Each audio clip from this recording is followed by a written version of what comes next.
सुमन गायत्री के चैनल पर आप सभी का स्वागत है। हम लोग विदाई गीत गाने जा रही हैं। आप लोग लाइक कीजिए, सब्सक्राइब कीजिए। हम लोग का वीडियो अच्छी लगे शेयर कमेंट कीजिए। गलती को क्षमा कीजिए, पूरा वीडियो देखिएगा। ये विदाई के समय है, बेटी का विदाई होता है तो कितना दर्द भरा रहता है।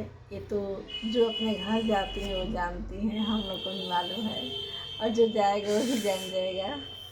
इसी समय का ये गाना है, आप लोग सुनिएगा, पूरा कड़ी सुनिएगा। गाना अच्छा हो तो आप लोग शेयर कीजिएगा, कमेंट में लिखिएगा, गाना कमेंट कैसा वाला में है, लिखिएगा। गलती को क्षमा करिएगा। रोजानी माई करा हंसी के विदाई, रोजानी माई करा हंसी के विदाई, हंसी के विदाई हो, हंसी के विदाई, हंसी के विदाई हो, हंसी के विदाई। रोजानी माई करा हंसी के विदाई, रोजानी माई करा हंसी के विदाई।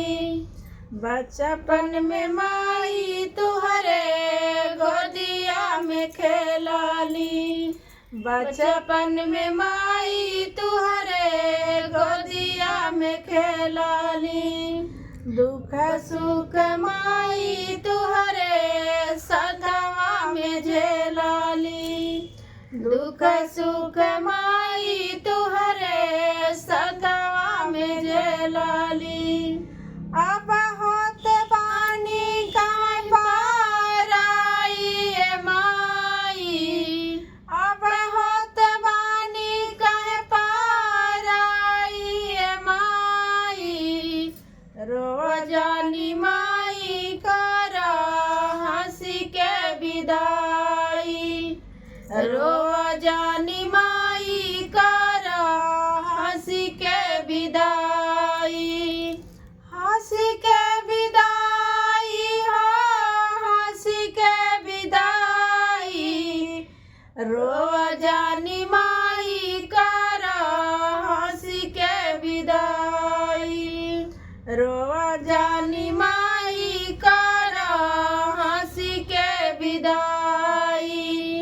तुलसी के पेड़ माई आंगन लगावाली, तुलसी के पेड़ माई आंगन में लगावाली। फूल फूलवरिया माई और सजावाली, फूल फूलवरिया माई दुआर सजावाली। यहाँ चढ़ के भाईली पाराई माई, यहाँ चढ़ के भाईली पाराई माई।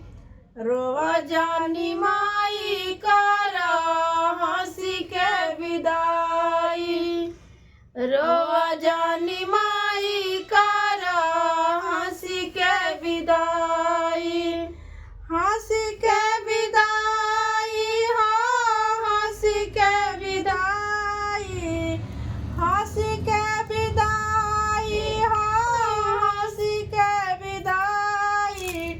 रोजानी माई करा हंसी के विदाई, रोजानी माई करा हंसी के विदाई।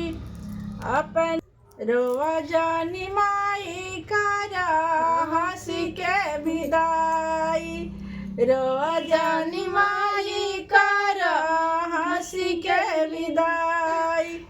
अपने के खातिर माई लुगारी न किनालो, अपने के खातिर माई लुगारी न किनालो।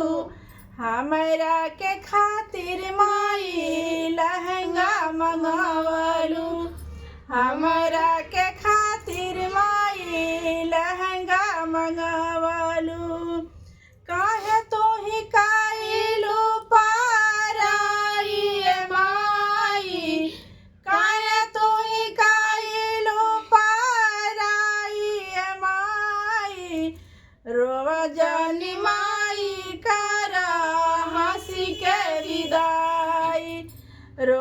जानी माई कर हंसी के विदाई, हंसी के विदाई हो, हंसी के विदाई, हंसी के विदाई हो, हंसी के विदाई, रोजनी माई कर हंसी के विदाई, रोजनी माई कर हंसी के विदाई।